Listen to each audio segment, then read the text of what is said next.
asalaamaaleykum mbokk Sénégal yi maa leen di nuyu di leen jaar man la Asta yàgg na ça fait longtemps j'ai pas posté wu ma benn vidéo si sama chaîne YouTube bi olof bi voilà j'étais un peu occupée mais bon j'ai décidé aujourd'hui de reprendre la bête en fait le taureau par les cornes comme on dit donc ma dellu si waat tey pour une nouvelle tuto donc tey dama waxoon damay wax ak yéen huile yi nga xamante ne moom la ñuy utiliser pour suñu amee une peau grasse waaw suñu soo déggee ñu wax peau grasse mooy comme sama peau bii man j'ai un peau grasse voilà j'ai une peau grasse xamante ne de temps en temps fii day mel ni dafa niin voilà le jaune thé dafa mel ni day niin voilà loolu mooy peau grasse donc yenn saay dañuy utiliser lu ñuy diwoo suñu yaram di ko utiliser suñu kanam te am na huile yoo xamante ne waroo ko diw ci sa kanam parce que le niveau de communogène est très élevé. Communogène nag xaw ma nu ñu koy waxee mooy communogène mooy quand on sécrète quand on voit par exemple les pores dilatés, on a des kystes genre affaire mel noonu da ngeen ma baal nag xam naa yenn saa yi fa ma dugal ci français bi parce que am na yoo xamante ne franchement en cosmétologie xaw ma nag lañ koy waxee ci olof voilà donc pour faire simple kii bi huile yi nga xamante ne nii mën nañ ko jël di ko duwee suñu kanam pour peau grasse boo xamante ne dangay am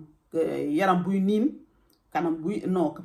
buy niin saa yu nekk te xam nga ñun jigéen ñi kanam suñu amee par exemple kanam buy niin du rafetul dangay maquillé yow ba pare ba génn ba def na yaa si nekk sa kanam bi zone T bi daal zone T bi niin bat day niin waaw day niin huileuse à chaque fois yaa ngi obligé de tapoter avec une houppette wala ngay tapoter ak benn mouchoir te su demee ba si yàgg da nga gis sa maquillage bi commencé de partir en vrille donc moo tax it il faut soo amee peau grasse il faut nga essayer di utiliser huile yi nga xamante ne moom la ñuy utiliser pour visage parce que huile mën nañ ko utiliser ci visage mais ci kanam mais il faut nga xam yan huile moom laa mën a utiliser ci sama kanam voilà su nekkee par exemple bëggoo utiliser crème pour kanam voilà donc pour huile yooyu donc huile yi pour kanam buy niin peau grasse donc il faut l'huile de jojoba ñëpp xam nañ ko l'huile de jojoba waaw li xam nga huile de jojoba bi mooy huile bi nga xamante ne moo gën a jege ñun huile bi nga xamante ne mooy génn suñu der bi voilà c'est le sébum voilà huile jojoba bi moo si gën a rapproché donc c'est idéal soo bëggee réguler sa sébum bi soo bëggee réguler sa kanam bi lu muy niinee huile boobu baax na si trop huile de nigel aussi mu nga ko utiliser huile de noisette mu nga ko utiliser aussi ak huile de macadamia waaw donc huile yooyu ñeenti huile yooyu mu nga ko utiliser soo amee une peau grasse waaw lu may conseiller nag mooy soo bëggee di diw sa kanam huile puisque Sénégal journée bi ñëppaa ñi dugg di génn liggéey baax yooyu dox baax yooyu te xam naa si dara parce que foofu moom pollution bi moom macha allah pollution bi dina rey ñëpp pollution bi ñëpp lay rey waaw pollution bi Sénégal moom ça tue tout le monde waaw donc franchement soo xëyee ba dem liggéey ba wàcc par exemple la journée mun nga utiliser sa benn crème bu léger génn te nag il faut toujours ngeen di utiliser crème solaire indice 50 minimum maximum indice 100 parce que ñun suñu der yi dafa ñuul te on a tendance à penser que soxlawuñu crème solaire te si dañaa soxla crème solaire waaw il faut ñu protéger suñu der ci suñu rayon UV yi waaw danga yàlla may nañu daal ñu am ay rayon UV macha allah mais il faut ñu protéger suñu der bi di utiliser ay crème solaire indice 50 wala indice 100 ñu koy utiliser su ko defee wala yenn saa yi sax mën nga utiliser crème solaire bébé nga koy utiliser parce que crème solaire bébé moo gën a efficace ñun mag yi lu ñuy utiliser parce que di nga def en telle sorte que bi mu protéger bu baax peau bébé bi donc adulte mun na ko utiliser waaw donc soo utiliser sa crème du jour ba pare nga teg sa crème solaire soo neexee mun nga maquiller wu si kaw waaw mun nga maquiller wu si kaw y a pas de souci ba pare nag nga dem liggéeyi ngoon soo wàccee ngoon soo wàccee comme je dis toujours il faut nga ñuy utiliser ñuy Sénégal il faut jigéen yi di nangu di utiliser suñu savon noir yi savon bu ñuul bi waaw macha allah boobu ñuy jaay foofu booru port foofu noonu man saa yu nekk su ma fa demee sama valise bi la sa kii yëpp savon noir laa koy dugal ak karité waaw pour dire pour que ce soit clair man fii fu ma nekk fii nii France savon noir moom lay sangoo moom lay raxasee sama bopp sama doom bu góor bi moom lay sangoo moom lay raxasee boppam voilà donc pour vous dire c'est le savon noir il faut ngeen di utiliser savon bu noir bi waaw savon bu noir bi macha allah baax na pour raxas sa bopp pour raxas sa yaram donc soo ñibbee si sinon le soir soo ñibbisee tu te démaquilles il faut vraiment ñu jël habitude de démaquiller wu ça veut dire doo kii rek dem rek nga ne xaama jël savon bi raxas sama kanam mu jeex non il faut avoir une rituel ça veut dire li nga xamante ne nii bés bu nekk noonu ngay raxasee sa kanam soo egsee d'abord da ngay utiliser sa lait démaquillant su nekkee amoo lait démaquillant mun nga jël l'huile de tournesol dawlin l'huile de tournesol soo ko amee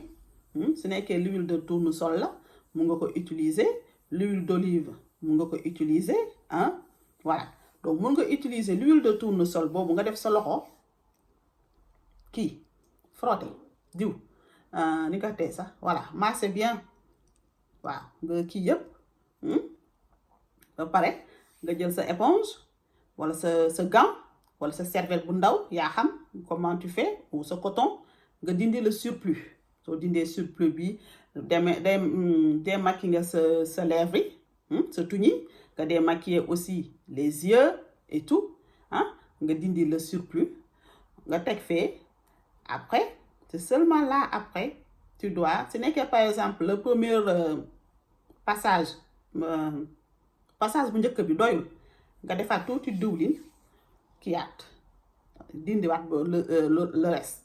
ba pare soo paree si loolu nag si ngay jël sa saabu da nga koy jël avec de l'eau tiède nga xëbal si sa loxo bu mu xëb après tu viens tu fais des mouvements de rotation des mouvements nga commencé fii di yéeg voilà ñi ngay commencé di yéeg d'accord soo gisee na ba affaire bi kii nga rincer waat waaw nga rincer wala nga utiliser sa gant encore tooyal ko dindi le surplus nga defaat beneen kii soo beneen jet en tout cas nga defaat soo paree si loolu soo am nga sa lotion tonique sa lotion tonique soo ko amee lotion tonique jigéen bu nekk war na ko am si kiyam placardam soo amee sa lotion tonique nga jël sa coton voilà parfaire pour ne pas parfaire de nouveau le savon nga jël sa lotion tonique bi lu muy seer en fait day seer ndoxu robinet bi su nekkee dafa am ay calcaire ak yeneen yu muy am lotion tonique bay ñëw dindi yooyu yëpp comme ça tu as une visage sain voilà soo paree si loolu nag ba pare sa lotion tonique bi ba sa kanam bi fenn dem ba wow da ngay jël sa ni nga ko waxatee sa huile bu nga bëgg a utiliser que ce soit l'huile de jojoba l'huile de nigel ou l'huile de noisette ou l'huile de macadamia nga jël petite quantité massé waaw da nga jël juste quelques 3 gouttes ça devrait suffire nga massé sa kanam bi bu mu baax machallah après tu as une visage radieuse voilà donc loolu daal ku koy def saa yu nekk problème de peau grasse di nga dem daal ba finalement di nga si gis daal ay amélioration waaw loolu moom di nga ko si gis waaw voilà donc loolu laa leen indiloon tey nag may leen nag je vais essayer quand même dimanche bu nekk may poster benn vidéo bu ndaw comme ça ah affaire yi jëm kanam Sénégal jëm kanam ñun ñëpp ñu jëm kanam voilà donc je vous dis à très bientôt ñu yendu jàmm dimanche su jàmm yàlla suñu réew bi Sénégal yàlla def ñuy am jàmm ah donc à dimanche prochaine au revoir.